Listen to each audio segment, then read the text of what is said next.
बिस्मिल्लाहिर्रहमानिर्रहीम। अस्सलामुअलैकुम। मैं फरा और मैं हमजा। खुश आमदीद आप सबको सुबह सवेरे पाकिस्तान में। मैं और हमजा अभी डिस्कस कर रहे थे कि वो दिन जब छुट्टियों के बाद हम स्कूल जाते थे।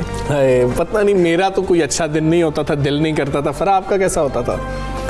मेरा भी कोई इतना दिल नहीं करता था। अच्छा। मैं भी कोई बहुत स्कूल लवर्स में से नहीं हूँ, टेक्स्ट बुक लवर्स में से भी बिल्कुल नहीं हूँ। ये बच्चों से, लेकिन मैंने बात की कुछ बच्चों से ना, तो वो कहते हैं कि जी कि नहीं, हम तो बड़े खुश हैं कि पहले स्कूल खुले फिर बंद हो गए, अब तो हम बहुत खुश हैं, हम फ्रेंड्स के साथ बैठेंगे। शायद बच्चे बदल रहे हैं। बच्चे शायद बदल रहे हैं, लेकिन हमजा मैंने देखा है कि बच्चों ने ना इस चीज़ पे कि जब यूके में और वहाँ पे स्कॉटलैंड में उन्होंने कह दिया है कि हम असेस्ड ग्रेड्स पे जाएंगे, असेसमेंट्स पे जाएंगे, हमारे क्यों एग्जाम्स ले जा रहे हैं? उन्हें आदत पड़ गई है बगैर एग्जाम्स के पास। सिर्फ एग्जाम्स का मसला है, उन्हें स्कूल लगने का कोई मसला नहीं है। क्यों? क्योंकि एक दिन जाना है, एक दिन नहीं जाना है, और अल्टरनेट डेज पे आप जाएंगे, 50% हाजिरी होगी, ऐसी चीज़ें हैं। लेकिन इन तमाम फैसलों का मतलब ये नहीं है कि कोरोना खत्म हो गया है। बिल्कुल तो भी नहीं। एहतियात जो है ना वो और ज़्यादा ज़रूरी हो जाती है। जब ज़िंदगी को जब आप रवा करना शुरू करते हैं, बहाल करना शुरू करते हैं इसी कोविड के दौरान और इसी हालात की संगीनी के दौरान, तो उसका मतलब है कि आपको ज़्यादा एहतियात करना, जिम्मेदारी जो है आपके ऊपर ज़्यादा आ गई है। बच्चे घरों से निकल रहे हैं, सैनिटाइजर छोटे छोटे उनके बैग्स में डालें, जैसे हमने यहाँ पे रखे हुए।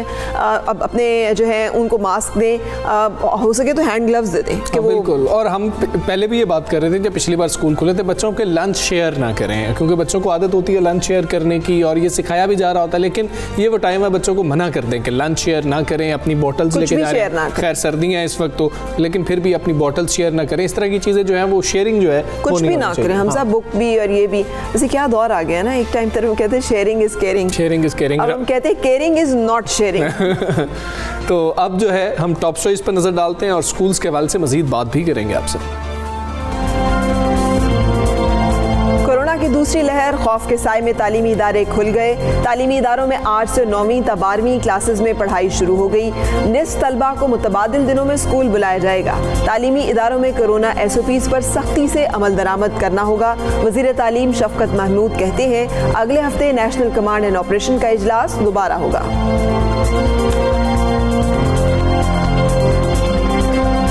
कोरोना वायरस के वार जारी, मुल्क में वैक्सीन कब आएगी? हुकूमत दस्तयाबी की हतमी तारीख देने में नाकाम। वफाकी वजीर असद उमर कहते हैं फरवरी मार्च तक 1-2 नहीं 3 कोरोना वैक्सीन आ जाएंगी। जबकि बिलावल भुट्टो जरदारी ने इल्ज़ाम लगाया कि पाकिस्तान ने अभी तक वैक्सीन का बंदोबस्त नहीं किया। हुकूमत कोरोना का मुकाबला करने के लिए कुछ करने को तैयार नहीं। दयार गैर में वतन का नाम रोशन करने वाले काबिल फ़ख्र पाकिस्तानी डॉक्टर को बरतानिया में order of the British Empire award से नवाजा गया। डॉक्टर तैयब ने बरतानिया में कोविड-19 के दौरान मरीजों की दिन रात खिदमत की। शहर में गंदगी के ढेर, हुकूमत के दावे धरे रह गए। लाहौर में सफाई कंपनी की 15 जनवरी की दी गई डेडलाइन गुजर गई। छुट्टी के दिन भी लाहौर की शाहराहों पर सफाई ऑपरेशन जारी रहा। शहर से 31,000 टन कूड़ा उठा लिया गया है, वेस्ट मैनेजमेंट का दावा। तो जी टॉप स्टोरीज आपने जानी है। सबसे पहले तो बात करेंगे तालीमी इदारों की ही, क्योंकि कोरोना खौफ के साए में दूसरे मरहले में जो है ये मरहला वार खोले जा रहे हैं स्कूल्स, और आज 9वीं से 12वीं वालों का कुर्रा निकला है, वो गए हैं स्कूल। अच्छा, ये मरहले कई बार हमने पहले भी तय किए हैं। ये मरहला वार हम खोलते हैं, फिर हम बंद हम इकट्ठे अचानक यकदम कर देते हैं। वजह उसकी वही हालात हैं जो पूरी दुनिया में तब्दील होते दिखाई नहीं दे रहे। आपके सामने है कि दूसरी लहर जो है उसके तहत ब्रिटेन तक जिन्होंने हमजा नहीं स्कूल बंद किए थे, उन्होंने भी स्कूल बंद किए, किसी वक्त भी नहीं किए थे, उन्होंने भी स्कूल बंद किए। इसलिए कि ये जो वायरस की तेज तरीन लहर है, इसका यही बताया गया कि ये वायरस बच्चों को मुतासिर करने की सलाहियत भी रखता है। ये रिपोर्ट्स भी आ गई कि इस तरह का वायरस जो है पाकिस्तान भी पहुंच गया। लेकिन इन तमाम रिपोर्ट्स और इन तमाम चीज़ों के बावजूद स्कूल स्कूल जो है वो खोले जा रहे हैं और महकमा स्कूल एजुकेशन पंजाब की तरफ से निजी और सरकारी स्कूलों के हवाले से जारी मरासले में कहा गया है कि निस्फ तलबा को मुतबादिल दिनों में बुलाया जाएगा, यानी 50% बच्चे जो है एक दिन आएंगे। ये भी ठीक है, मनाया जाएगा, बच्चों को पहले मनाया जाएगा कि अब आप लोग ना स्कूल चले जाएं, प्लीज आप लोग चले जाएं, और 50% जो है बाद में आएंगे। मेरे जैसे स्टूडेंट हो तो उन्हें मनाना ही पड़ेगा, मेरे जैसों को भी मनाना कहेंगे पड़ेगा। यार जब घर बैठ के हम पढ़ रहे हैं और हो रही है तो फिर क्या जरूरत है जाने की। लेकिन इतनी सुकून दे पढ़ाई भी कभी नहीं हुई है। हम लोग भी चाह रहे होते थे कि पेपर्स किसी तरह से खत्म हो जाएं, आज छुट्टी हो जाए, कभी छुट्टी नहीं होती थी, कभी पेपर्स जो है नहीं होते थे। बच्चे तो खुश हैं। बच्चे ओ लेवल ए लेवल में यानी मैट्रिक एफए में वो बहुत स्ट्रेस्ड आउट है, इसलिए कि ना उन्हें समझ आ रही है कि वो कैसे करें, ना ऑनलाइन क्लासेस की समझ आती है, ना टीचर्स की समझ आती है, ना उन्हें एग्जाम पैटर्न की समझ आ रही है, ना उनका स्टडी पैटर्न ठीक है, ना उन्हें जागने सोने का रूटीन ठीक है। तो जिंदगी जो है पूरी तरह से डिसरप्टेड है, खासी मुतासिर है। और इन बच्चों का तो मेरिट बनना है, इसलिए बच्चे जरा ज्यादा परेशान है। इन्होंने आगे कॉलेजेस में यूनिवर्सिटीज में जाना है तो इसलिए जरा ज्यादा परेशान है। मैट्रिक और इंटरमीडिएट के जो इम्तिहानात हैं वो मई और जून में ही होंगे, जबकि स्मार्ट निसाब के तहत बच्चों की तालीम को भी जारी रखा जा रहा है। तालीमी इदारों में कोरोना SOPs पर सख्ती से अमल दरामद होगा, लेकिन स्कूल जो अमल दरामद करा सकते हैं। ज्यादा जरूरत इस वक्त है कि जो पेरेंट्स अपने बच्चों को स्कूल भेज रहे हैं वो बच्चों को बिठाकर बहुत अच्छी तरह से काउंसलिंग करें, उन्हें बताएं कि उनकी अपनी हिफाजत उनके अपने हाथ में है, उन्होंने कैसे SOPs पे अमल करना है, हाथ धोना है, नहीं धो सकते तो छोटे छोटे सैनिटाइजर्स जो जरूर साथ हो, थोड़ी थोड़ी देर के बाद हाथ सैनिटाइज करें। तो इसी पर बात कर लेते हैं। सदर all Pakistan pool association Kashif Mirza साहब हमारे साथ मौजूद हैं। काशिफ मिर्जा साहब अस्सलाम वालेकुम, very good morning sir. Schools खुल गए, 9वीं 10वीं 11वीं 12वीं के जो बच्चे हैं अब स्कूल और कॉलेजेस में जा रहे हैं। हुकूमती फैसला कितना आपको अच्छा लग रहा है और अब हमारी जिम्मेदारी क्या है? स्कूल खोलने में तो हम कामयाब हो गए, अब हम पर क्या जिम्मेदारी आयद होती है, पेरेंट्स पर भी, स्कूल पर भी, बच्चों पर भी?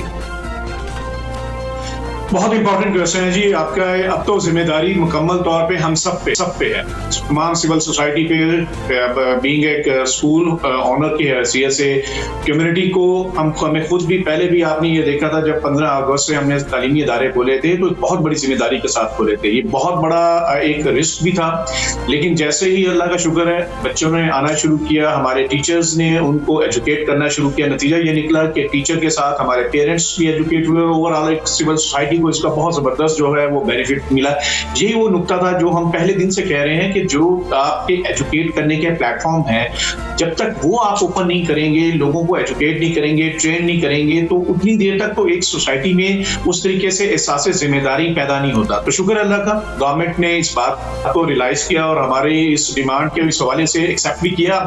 जरूरत इस बात की है कि अनसर्टेनिटी को जो है वो खत्म किया जाए। जब पेरेंट्स में, बच्चों में इत्मीनान आएगा कि अब तालीमी इदारे खुले रहेंगे तो ना सिर्फ वो SOPs के ऊपर अमल दरामद करेंगे बल्कि उनमें इत्मीनान आएगा और उनको ये पता होगा कि एग्जाम जो है उनके नजदीक आ रहे हैं, अब मजीद एक्सटेंशन नहीं होगी, तो फिर वो सीरियस अप्रोच रखेंगे। और अभी ये जो आपने बात की ना, बच्चे पैनिक है, ये मैं बिल्कुल ये मान रहा हूँ, बहुत पैनिक है।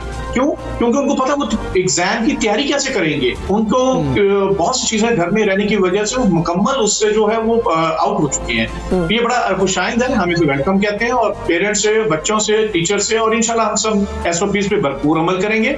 और ऑलरेडी आपको पता है तालीमी इदारे पहले भी SOPs के हवाले से अमल दरामद में प्राइम मिनिस्टर ने, मिर्जा साहब, असद उमर ने, सबने कहा। बिल्कुल मिर्जा साहब, बात यह है कि स्कूल खोलने का फैसला हो गया है, लेकिन कोरोना केसेस जो है उनकी तादाद तो कम नहीं हुई है, वो तो उसी तरह से रिपोर्ट हो रही है। अभी हम डिस्कस कर रहे थे जैसे कि ब्रिटेन तक में उन्होंने बंद कर दिया स्कूल्स को भी, क्योंकि उन्हें लगा कि ये जो वायरस है ये बच्चों को भी मुतासर करने की अहलियत और सलाहियत रखता है, ये वायरस पाकिस्तान भी पहुंच चुका है। पिछली दफा ये वायरस जो है उसके बारे में कहा जा रहा था बच्चों में इन्फेक्टिविटी रेट उसका कम है। अब मुझे बताइए कि अगर खुदा ना खासा सूरत हाल बिगड़ती है तो फिर भी आपका दबाव रहेगा कि स्कूल जरूर खुले रखे जाएं और स्कूल्स खुले रहने चाहिए? देखिए, ये बड़ा आपने इंपॉर्टेंट ये बात की है। देखिए, पूरी दुनिया के अंदर जहां जहां पे ऐसे इश्यूज आए वहां पे माइक्रो या स्मार्ट लॉकडाउन हुआ है, लेकिन यूके की सूरत थोड़ी सी डिफरेंट इसलिए ये रही है क्योंकि वहां पे एक नई किस्म की मुतारिफ हुई और आपने गौर किया कि वहां पे सिर्फ स्कूल ही बंद हुए, वहां पे मुकम्मल नेशनल लेवल के ऊपर लॉकडाउन हुआ है। उसमें इवन के बच्चों को बाहर भी जाने की कोई इजाजत नहीं है, लेकिन अनफॉर्चुनेटली हमारे यहाँ पे बिल्कुल उससे रिवर्स हुआ। सब कुछ खुला है, सिर्फ स्कूल बंद किए गए, तालीमी इदारे बंद हुए और वो बच्चे जिनको हम महफूज रखना चाहते हैं वो हर जगह अवेलेबल थे। आपने अब भी देखा, चाहे वो तफरीह मकामात थे, चाहे वो पार्क्स हैं, इवन शादी हॉल्स, हर जगह मौजूद था। तो अल्लाह ना करे ये सूरत हाल हो, लेकिन अगर तो आपने अमल दरामद खुदा ना करे ऐसी सूरत हाल होती तो फिर तो नेशनल लॉकडाउन होगा। और अगर नेशनल लॉकडाउन नहीं आप करना चाह रहे तो कम से कम फिर आपको चाहिए स्मार्ट लॉकडाउन करें या माइक्रो लॉकडाउन करें। लेकिन अगर आप नेशनल लॉकडाउन में जाते हैं तो फिर बच्चों को फिर आप स्कूल की हद तक ना बंद रखें। अगर आपके जलसे जुलूस खुले हैं, अगर आपकी हर चीज खुली है, तो फिर आप तालीमी इदारे बंद करेंगे तो हम तो यही समझते हैं कि ये फिर तालीम दुश्मनी है। अदरवाइज अगर आप चाहते हैं, सीरियस हैं औलादों को बचाने के लिए, तो ऑब्वियसली उनके लिए आपको फैसिलिटेट करना पड़ेगा। ठीक, सबसे बड़ी बात ये है, देखें आपके सामने यूनेस्को, यूनिसेफ, WHO क्या कह रहे हैं। वो ये कह रहे हैं कि कोविड से बड़ा नुकसान है, कोई आप बंदोबस्त कर दें। आपके पास 14% आज भी जस्ट आपके 14% तबके के पास ऑनलाइन फैसिलिटी है और हाउस होल्ड फैसिलिटीज के लिए इक्विपमेंट्स होना जरूरी है, लैपटॉप होना जरूरी है। एक घर के अंदर 3-4 बच्चे पढ़ते हैं, वो 3-4 लैपटॉप कहाँ से लेके देगा। और हमारा तो फीस ब्रैकेट जो है मोस्टली वो जो 85% वो पेरेंट्स हैं जिनका फीस 2000 से कम है, वो कहाँ से अफोर्ड कर सकेंगे। और सबसे बड़ी बात, आपकी IT लिटरेसी नहीं है। मेरा पेरेंट, मेरा बच्चा, मेरा टीचर इवन बिल्कुल इतने रिसोर्सेज ही नहीं है। काशिम मिर्जा साहब ये बताइए, अभी तक कोई रिपोर्ट्स मिली है आपको कि हाजिरी कितनी रही है? क्या बच्चे आए हैं, माँ बाप ने बच्चे भेजे हैं या नहीं भेजे? और वालिदैन के लिए बताएं कि जब बच्चों को स्कूल लेकर आना है या भिजवाना है तब किन बातों का ख्याल रखना है, और जब वापस लेकर जाना है तो किन बातों का ख्याल रखना है? हम छुट्टी टाइम देखते हैं खासा रश होता है बाहर। पहले तो जी आज फर्स्ट डे है। ऑब्वियसली अभी तक जो हमारे पास रिपोर्ट्स आ रही बड़ी खुशाइंद है कि पेरेंट्स बच्चे भिजवा रहे हैं, आपके चैनल्स भी दिखा रहे हैं कि बच्चे जो हैं वो स्कूल्स में जा रहे हैं। वैसे भी चूंकि बड़ी महदूद क्लास है जिनको गवर्नमेंट ने अलाउ किए हैं, तो ऑब्वियसली जैसे ही एक एतमाद बच्चों में आएगा, पेरेंट में आएगा, हमारी ओवरऑल सोसाइटी में आएगा, तो ये स्ट्रेंथ बढ़ेगी। आज की तो चूंकि बहुत सी जगहों पे आपको पता फॉग भी है, जिसकी वजह से ये आपको शायद उतनी जबरदस्त स्ट्रेंथ नजर नहीं आएगी, लेकिन विद द पैसेज और 2-3 दिन में ये भरपूर हो जाएगी। अब दूसरी बात जो आपने कहा SOP, इसमें हम खास तौर पे अपने तमाम 2,07,000 स्कूल्स को इंस्ट्रक्शन ये जारी कर चुके हैं कि SOPs के ऊपर अमल दरामद हो, और इसके लिए हमारी अल्हम्दुलिल्लाह शुरू से तैयारी है और अब भी उसी के ऊपर हम कोई कंप्रोमाइज नहीं करेंगे। और इस हवाले से पेरेंट्स से भी दरखास्त है, हमारे बच्चों से ये है कि आप खुद भी SOPs का ख्याल रखें, मास्क पहन कर आएं, और जिन बच्चों के पास ऐसे हैं अफोर्ड नहीं कर सकते, हमने अपने स्कूल्स को इंस्ट्रक्शन दी है कि उनको फ्री ऑफ कॉस्ट करेंगे और सोशल डिस्टेंसिंग मेंटेन करेंगे। एक चीज मैं जरूर करना चाहूंगा कि गवर्नमेंट ने जो अल्टरनेट डेज किया, इससे बेहतर था कि इसको डबल शिफ्ट किया जाए, क्योंकि अल्टरनेट डेज में सेशन ऑलरेडी हमारा बहुत ज्यादा जो है वो जो खराब हो चुका हुआ है, तो इसका बेहतर अमल दरामद हो सकता है कि मॉर्निंग और सेकंड टाइम शिफ्ट में इसको किया जाए, ताकि मैक्सिमम बच्चों को उसका बेनिफिट हो सके और वो ज्यादा एजुकेट हो सके। बिल्कुल सही। मिर्जा साहब एक और भी बता दीजिएगा, बहुत सारे पेरेंट्स जो बच्चों को स्कूल भिजवाते हैं गाड़ियों पर, अब उन्होंने अगर उसको 1 महीने की फी दे दी और पता चले बीच में बंद हो गया तो वो तो पैसे वापस नहीं करते, तो पेरेंट्स जो बड़ी इसमें परेशानी में, गैर यकीनी सूरत हाल में रहते हैं कि अब इसका क्या बंदोबस्त। तो दूसरा, जिन बच्चों ने फीस या वालिदैन मजबूरी हालात की वजह से नहीं दे पा रहे, उन्हें कोई फैसिलिटेट करने का इरादा है, यानी उनको आप किस्तें कर देंगे, उनको आप कर देंगे कि वो रिलैक्स उसमें पेमेंट कर सकें? और बच्चों को जो ब्लॉक कर देते हैं, आप बंद कर देते हैं स्कूल भिजवाना, उसके बारे में भी कभी बातचीत हुई, गौर हुआ कि इन हालात में कुछ इस मामले में भी नरमी दिखाई जाए?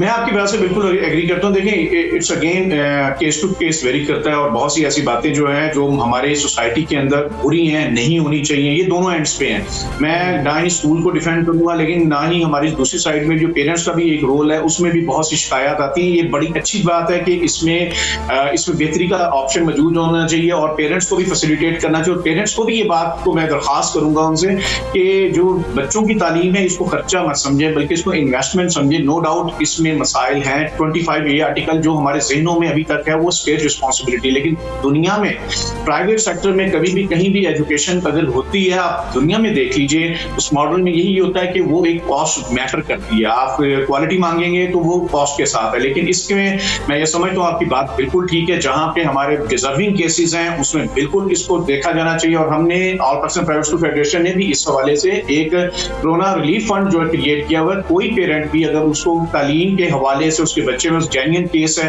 वो हमें ईमेल कर सकता है info@pakistanprivateschool.com। हम उसके स्कूल से भी राब्ता करेंगे और हमने सिर्फ एक चीज चेक करनी, वेरिफिकेशन उसकी। अगर वो जेन्युइन केस है वो स्कूल वेरीफाई करेगा तो उसकी तमाम किस्म की तालीम की फाला जो है प्राइवेट स्कूल फेडरेशन इंशाल्लाह वो खुद करेगी। हम समझते हैं हमारे पेरेंट्स, हमारे जो पाकिस्तानी बहन भाई हैं, वो खुद बहुत मुश्किल में हैं। जहां पे डिजर्विंग केस है हम बिल्कुल साथ देंगे, लेकिन पेरेंट्स से भी दरखास्त करूंगा, ये जो स्कूल है मोस्टली 85% जिनका फीस ब्रैकेट 2000 से कम है, वो भी बहुत इस वक्त जो है मुश्किलात का शिकार है। इसमें दोनों तरफ एक दूसरे के साथ ताउन करना है और सबसे बड़ी बात गवर्नमेंट को इसको सरपरस्ती करनी चाहिए। हमें स्टेट बैंक को ये देखना चाहिए कि हमें अपने तालीमी इदारे 10,000 से ज्यादा जो बंद हुए हैं उनको सपोर्ट किया जाता तो वो बंद ना होता, क्योंकि उनके वो बच्चे अब किसी दूसरे तालीमी इदारे में गवर्नमेंट ने उसका कोई बंदोबस्त नहीं किया। तो अगर ऐसे रिलीफ पैकेज दिए जाए टीचर्स के लिए, छोटे स्कूल्स के लिए, इजी लोन्स दिए जाए, पेरेंट्स को दिए जाए, तो यकीनन इससे रिलीफ होगा। बहरहाल फेडरेशन इसमें भरपूर तौर पे ताउन करेगी। और काशिफ मिर्जा साहब,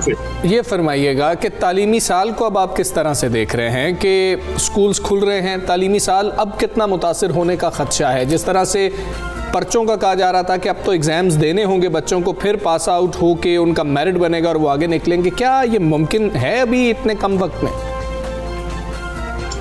ये आपकी बात बहुत अहम है। देखिए जी, इतने महदूद टाइम के अंदर पिछला साल आपने देखा इन्होंने ऐसे प्रमोट कर दिया था, इस साल भी यही सूरत हाल थी, ऑनलाइन फैसिलिटी अवेलेबल नहीं थी मोस्टली, तो बच्चों का जो गैप आया उसमें उनकी तैयारी होना नामुमकिन है। तो इस हवाले से तो अगर ये एग्जाम अभी कंडक्ट ये करेंगे भी तो बहुत मुश्किल होगा, रिजल्ट अच्छे नहीं होंगे। तो गवर्नमेंट को एक तो जो डिसकंटिन्यूटी ऑफ जो है एजुकेशन, इसको अब मजीद नहीं करना चाहिए। अभी भी हमारे पास टाइम बहरहाल इतना थोड़ा सा है कि अगर ये डिसकंटिन्यूटी ना हो और ये अल्टरनेट डेज की जगह अगर डबल शिफ्ट कर दें तो हमारे पास इतना टाइम बन जाएगा कि बच्चों को हम बेहतर तौर पे तैयार कर सकें। बिल्कुल ठीक है। काशिफ मिर्जा साहब, बहुत शुक्रिया आपका। सुबह से आप बात कर रहे थे। काशिफ मिर्जा साहब खासे एक्साइटेड हैं कि स्कूल खुल गया। जाहिर है उनका दरीना मुतालबा था, जैसे वो बार बार कह रहे हैं कि बहुत सारे स्कूल्स अभी बिजनेस है ना, तो बहुत सारे स्कूल्स जो है वो बंद हो गए थे सिर्फ इस वजह से कि पेरेंट्स फीस नहीं दे पा रहे। और हमजा, मैं ऐसी फैमिलीज को जानती हूँ जो मुश्किल से ना खाना पीना, और इतने हर रोज़ तो पेट्रोल बढ़ जाता है, हर रोज़ तो बिजली बढ़ जाती है, जो बिल्स और चीज़ें जो है मैनेज कर रहे हैं वो नहीं मैनेज कर पा रहे कि बच्चों के जो फ़ी है वो दी जा सके। और उन्होंने रब्ता भी किया स्कूल से कि आप हमें ऐसा करें, फ़र्ज़ किया अगर आप 2000 लेते हैं आप हमसे 1000 ले लें और उसके बाद आगे, लेकिन स्कूल इस पर रिलैक्स नहीं है। इस हुकूमती फैसले से कि स्कूल खोले जा रहे हैं, जो बरादरी सबसे ज़्यादा मुतासिर हुई है उनसे भी तो बात करनी चाहिए ना, बच्चों से, स्टूडेंट से बात करनी चाहिए। तो साजिद शेख इस वक्त रावलपिंडी में स्कूल में मौजूद है, कुछ बच्चों से वो बात हमारी करवाएंगे। जी साजिद, बताइए बच्चे कितने खुश हैं? क्या बच्चे जो हैं आज आने के लिए तैयार थे या ज़बरदस्ती भेजेंगे? आपको शक्लों से क्या लग रहा है? देखिए, हम रावलपिंडी में हार्लेस स्ट्रीट में स्कूल में मौजूद हैं और यहाँ पर हम देख रहे हैं कि बच्चों को डिसइंफेक्शन स्प्रे के बाद यहाँ पर बैठाया गया और बाकायदा हमने देखा कि हैंड सैनिटाइज़र इस्तेमाल किए गए और उसके साथ साथ मास्क जो है उसका प्रॉपर इस्तेमाल किया जा रहा है। मगर एक चीज़ है कि आज काफ़ी टाइम के बाद स्कूल खुले हैं तो थोड़ा सा देख रहे हैं कि बच्चों के चेहरों पर थोड़ी सी मायूसी नजर आ रही है।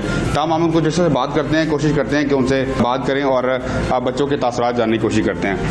बेटा, आप थोड़ा सा सीधे हो जाए, मुझे ये बताएं कि काफ़ी दिनों के बाद आप आए हैं यहाँ पर, कैसा महसूस हो रहा है? हम लोग काफ़ी दिनों के बाद स्कूल आए हैं और हम लोग घर बैठे बैठे बहुत बोर हो गए थे और ऑनलाइन क्लासेस भी हम लोग ले रहे थे कंटिन्यूसली, बट वो उनसे भी उस तरह स्टडीज़ कंटिन्यू नहीं हो सकती जिस तरह हम लोग स्कूल में कंटिन्यू करते हैं स्टडीज़। तो हमें स्कूल आके बहुत अच्छा लग रहा है और इसी तरह हमारी स्टडीज़ का बहुत हर्ज हो रहा था घर पे बैठे बैठे, तो स्कूल आके हमें बहुत अच्छा लग रहा है और हमारे स्कूल इसी तरह ओपन रहने चाहिए ताकि हम लोग अपनी स्टडीज़ कंटिन्यू कर सकें, क्योंकि आगे हमारे बोर्ड एग्ज़ाम्स भी आने हैं। तो हमें अनाउंसमेंट जो हो चुकी है कि अब बोर्ड एग्ज़ाम्स के बगैर हमें पास नहीं किया जाएगा, तो हमें ज़्यादातर अपनी पढ़ाई पर तवज्जो देने के लिए हमें स्कूल तो आने ज़रूरी है अब।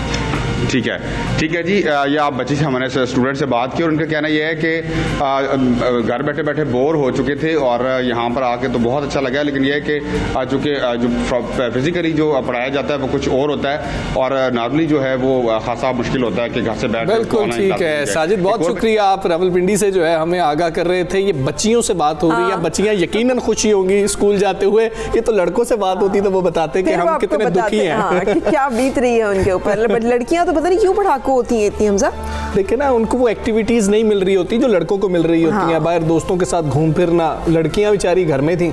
लेकिन हमारी दुआ है कि ये मरहला जो है ये आसान रहे और सबको अल्लाह ताला अपनी हिफाजत में रखे। हिफाजत की बात कर रहे हैं तो कोरोना से हिफाजत का एक जरिया वैक्सीन है, जो कि पूरी दुनिया जो है इस वक्त हम बार बार बात करते हैं, वैक्सीन नेशनलिज्म की बात हो रही थी कि पूरी दुनिया ने किसी भी वैक्सीन के आने से पहले उसको प्रोक्योर कर लिया। उन्होंने ये बंदोबस्त कर लिया कि जैसे ही वो वैक्सीन दस्तियाब होगी उनके लोगों को ये लग सकेगी। बरतानिया उस दौड़ में सबसे आगे रहा, लेकिन हमारे हमसाया मुल्क में भी शुरू हो गया प्रोसेस। पाकिस्तान में अभी तक जो है हम इस सोच में है कि वैक्सीन मुल्क में कब दस्तयाब होगी। इस बारे में हुकूमत कोई हतमी तारीख नहीं दे पा रही।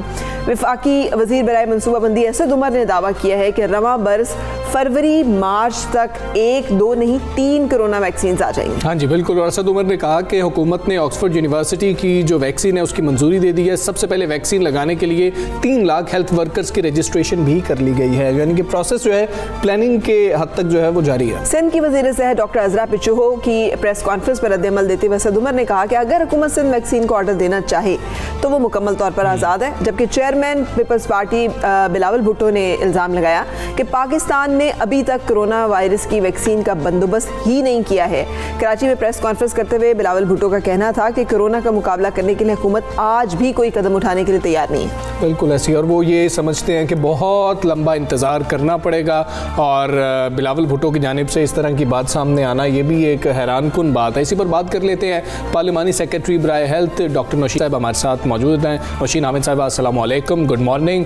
असद उमर साहब कई बार कह चुके हैं कि वैक्सीन फरवरी मार्च तक आ जाएगी, लेकिन हतमी तारीख क्यों नहीं दी जा रही है? फिर अपोजिशन जो है इस पर भी अब सवाल उठा रही है कि शायद अभी तक तो हुकूमत ने कोई फैसला ही नहीं किया। इसको ज़रा क्लियर कर दीजिएगा। बिस्मिल्लाहिर्रहमानिर्रहीम। देखें जी, इस वक्त हुकूमत जो है वो मुख्तलिफ चैनल्स और मुख्तलिफ एवेन्यूज से जो है वो दिन रात इस वैक्सीन को पाकिस्तान में लाने के लिए जो है अपनी कोशिशें जारी रखे हुए हैं। मगर जिस तरह से हम देख रहे हैं कि हमें दुनिया में बहुत सारी वैक्सीन ट्रायल्स शुरू हुई थी और पाकिस्तान की भी जो टेक्निकल एक्सपर्ट कमेटी थी उसने शुरू दिन से कोई 8 महीने पहले 170 वैक्सीन प्रोड्यूसिंग जो हमारी थी एंटिटीज़ उनको फॉलो करना शुरू किया था।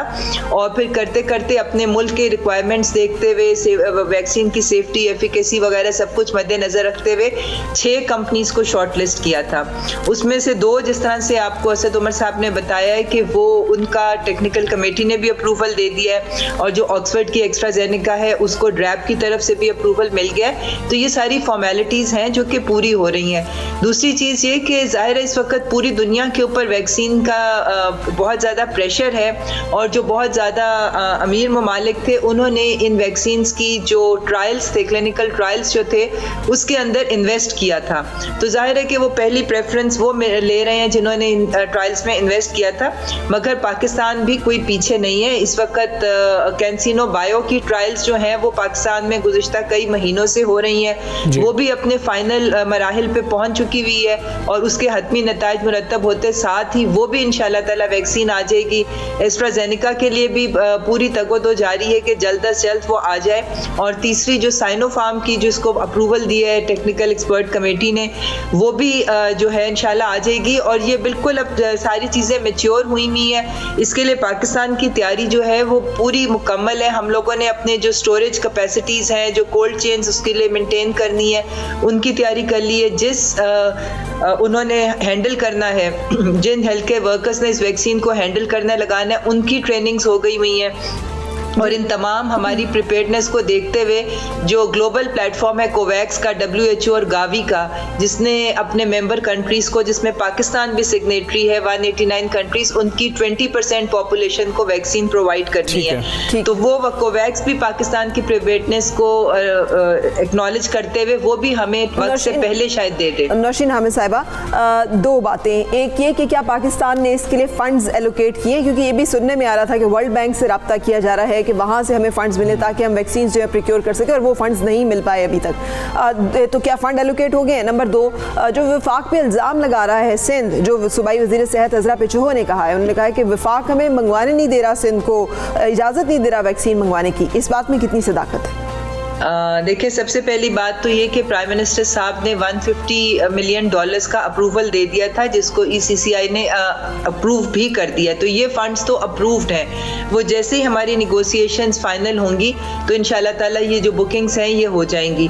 दूसरी, जहाँ तक अज़रा पिचो साहब की बात है, कल असद उमर साहब ने क्लियर कर दिया और इससे पहले भी ये बात जो थी ये बता दी गई थी कि प्राइवेट सेक्टर को जो है वो इम्पोर्ट करने की इजाज़त है। वो सिर्फ ड्रैब की फॉर्मेलिटीज़ को अपनी पूरी कर ले, अगर रैब से अप्रूवल वो ले लेते हैं तो वो प्राइवेट सेक्टर को तो आज से कुछ महीने पहले जो है वो अप्रूवल दे दिया गया था कि वो मंगवा सकते हैं। और कल असद उमर साहब ने ये भी क्लियर कर दिया है कि अगर अप्रूव्ड ड्रग है तो चाहे प्रोविंसेस उसको डायरेक्टली भी मंगवाना चाहें, कोई हॉस्पिटल्स जो हैं वो अपने अमले के लिए मंगाना चाहें तो वो भी डायरेक्ट मंगा सकते हैं। बिल्कुल ठीक है डॉक्टर साहब, पहले हुकूमत की जानिब से ये कहा जा रहा था कि तमाम जो पाकिस्तानी हैं उनको हुकूमत ये मुफ्त में लगवाएगी वैक्सीन। क्या ये फैसला तब्दील कर लिया गया है? अब हुकूमत नहीं लगवाएगी, अगर हुकूमत लगवाएगी तो वो किन लोगों को वैक्सीन लगवाएगी? देखिए जी, हुकूमत की तरफ से तो जितनी वैक्सीन्स लगेंगी वो बिल्कुल फ्री होंगी, ये तो हुकूमत की कमिटमेंट है।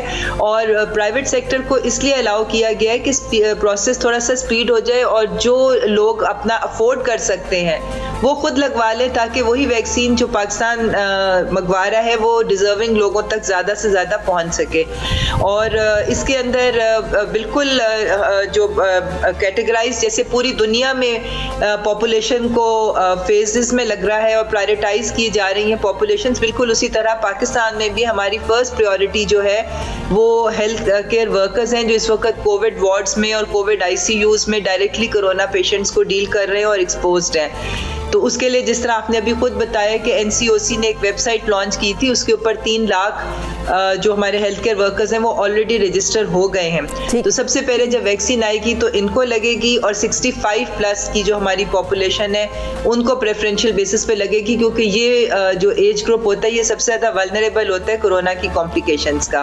उसके बाद फिर इंशाल्लाह ताला बाकी पॉपुलेशन नौशीन हामिद साहिबा, जब तक पूरी कम्युनिटी को, पूरी आबादी को नहीं लगती, हम जो है 22 करोड़ लोगों का मुल्क है, तो जब तक पूरी आबादी को नहीं लगती, कोई एक भी शख्स जो है वो इसमें रह जाता है, तब तक इस वायरस का जो है ओवरलुक तो नहीं किया जा सकता कि ये ख़त्म किया जा रहा है। तो इस बारे में क्या कहेंगे? जिन लोगों को नहीं लग पाएगी, क्या वो अफोर्ड कर पाएंगे? क्या उन्हें फोर्स किया जाएगा कि वो खुद से वैक्सीन खरीदें और लगवाएं? अगर वो ना लगवाएं तो उनकी वहाँ मौजूदगी जो है वो कितनी मुश्किल का बायस होगी? आपके सामने ही है, अभी पिछले दिनों वो जो चाइना के साथ फ्लाइट ऑपरेशन हमारा बंद हो गया, यानी हमारे जाने वाले लोग जो हैं उनके मस्बत केसेस आ गए। तो दुनिया इस तरह से अपने दरवाजे बंद नहीं कर देगी हमारे ऊपर, पाकिस्तान के ऊपर, अगर हम नहीं उस स्टैंडर्ड पे पूरा उतरेंगे जो कि उनका होगा।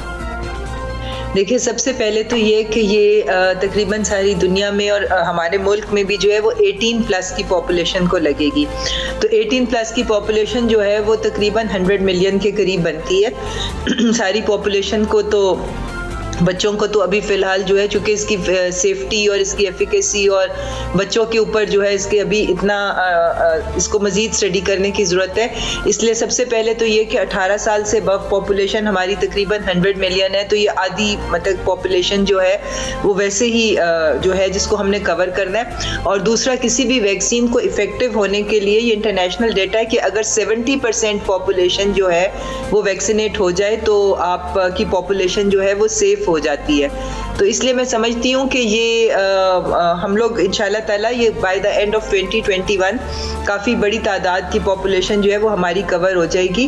मगर इसमें एक चीज़ और भी होगी कि अभी आप कह रहे हैं, मगर बहुत सी पॉपुलेशन जो है वो अभी उनको मेंटली हमें तैयार भी करना है, पोलियो की तरह इसके लिए भी रेजिस्टेंस आएगी। बहुत से लोग जो हैं वो अभी इसके लिए तैयार भी नहीं है लगवाने को। बिल्कुल ठीक है। डॉक्टर नौशीन हामिद साहिबा, बहुत शुक्रिया आपका। सुबह सवेरे पाकिस्तान से बात कर रही थी और फ़र्क यही बात है जो आखिर में उन्होंने बात की, अभी तक हमें ज़बरदस्ती पोलियो के कतरे पिलवाने पड़ जाते हैं, तो ये वैक्सीन इसको अगर किसी पे छोड़ दिया जाएगा कि वो खुद से लगवा ले तो वो कैसे लगवाएगा? जब हम बात कर रहे हैं कि लोगों के पास खाने के पैसे नहीं है और बच्चों की फीस देने के बारे में वो सोच विचार में है, तो फिर वो वैक्सीन के लिए डिसीजन लेंगे या नहीं लेंगे, ये सबके सामने इस सवाल का जवाब होना चाहिए।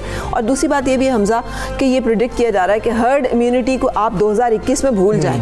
वो तरक्की याफ्ता ममालिक जहाँ पर के वैक्सीन बन रही हैं, जो खुद एक्सपेरिमेंट कर रहे हैं, मैन्युफैक्चर कर रहे हैं, बना रहे हैं वैक्सीन, वो तक ये क्लेम कर रहे हैं कि 2021 में तो सारी आबादी को नहीं लग सकती, हर्ड इम्यूनिटी नहीं हो सकती। सो ये साल जो है जिसका अभी ये पहला महीना गुजर रहा है, ये साल ऐसे ही गुजरने वाला है, इसलिए इसमें एहतियात के साथ जो है वो हम अपनी हिफाजत का ख्याल रखें। चलें एक ब्रेक लेते हैं, ब्रेक के बाद आपसे फिर मिलते हैं।